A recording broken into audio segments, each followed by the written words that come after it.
और आपकी जानकारी के लिए बता रहा हूँ कि ये जो ब्राह्मण है ना, ये ब्रह्म ज्ञानी है। ब्रह्मा का ज्ञान यही लोग समझाते हैं, क्योंकि परम ज्ञानी है। ऐसा ज्ञान दिमाग कोई दूसरा नहीं दे सकता जैसा ज्ञान ब्राह्मण देता है। इसलिए देने वाले को ब्राह्मण देव कहा गया है। ज्ञानदाता, ज्ञान डोनर, बुद्धिदाता, मार्गदाता तो ब्राह्मण ही होता है। कोई दूसरा ऐसा महान ज्ञान नहीं दे सकता, ऐसा भगवान ब्रह्मा ने कहा था।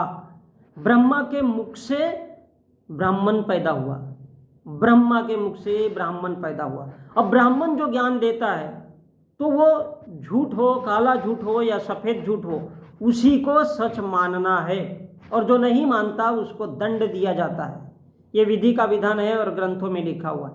तो ब्राह्मण ने मुख से जो भी बोल दिया, अब वो झूठ बोले, सच बोले या फिर कौवा काटे, वो सच मानना ही पड़ेगा। चाहे राशिफल हो, भविष्य हो, या कहानी सुनाए या कथा वाचन करता रहे, वही ज्ञान होता है। और बाकी जो होता है वो ज्ञान नहीं हो सकता, वो अज्ञान है। इसलिए ब्राह्मण तो ब्रह्मा के मुख से ही पैदा हुआ। हाड़ हाड़ महादेव, ओम चामुंडाय स्वाहा, ये सब ज्ञान है। बाकी जो सिखाया और बताया जाता है वो सब अज्ञान है। और जिसके गांड में गू होता है तलवार चलाने का, बंदूक चलाने का, भाला चलाने का, बम ब्लास्ट करवाने का, वही क्षत्रिय होता है। इसलिए ब्रह्मा के भुजाओं से पैदा हुआ था क्षत्रिय। तो क्योंकि ताकत तो भुजाओं में होती है, तलवार चलाने की, बंदूक चलाने की, बम ब्लास्ट करवाने की। और जांघों से वैश्या पैदा हुआ। जो वैश्या शरीर बेच करके पैसे कमाती है अमीर बनने के लिए, वैसे ही वैश्य पैसों के लिए बीबी, बच्चे, पत्नी, माँ, बहन कुछ भी बेच सकता है, क्योंकि ये उसका धंधा है।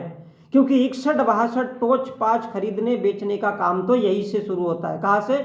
जांघों से। गंधा छे धंधा छे। तो और बाकी के ये लोग जो है ना, बड़े ही कारीगर, कृषि मजदूर, यानी मेहनत कश वर्ग है, उनको ब्रह्मा ने पैरों से पैदा किया था, पैरों के नीचे से। तो ब्रह्मा के मुख से जो निकला काला झूठ, सफ़ेद झूठ, पीला झूठ, इसी को ब्रह्म ज्ञान कहते हैं। और ये जो ज्ञान है ये ब्रह्मा ने दिया था, और इसलिए ब्राह्मण उच्च होता है। इसलिए ब्राह्मण की इज्जत करना चाहिए, ब्राह्मण के ज्ञान पे कभी शक नहीं करना चाहिए। ब्राह्मण के ज्ञान पे सवाल उठाना महापाप है। कृपया इस बात का ध्यान रखें और ब्राह्मणों की इज्जत करें, क्योंकि वो वास्तव में भगवान है।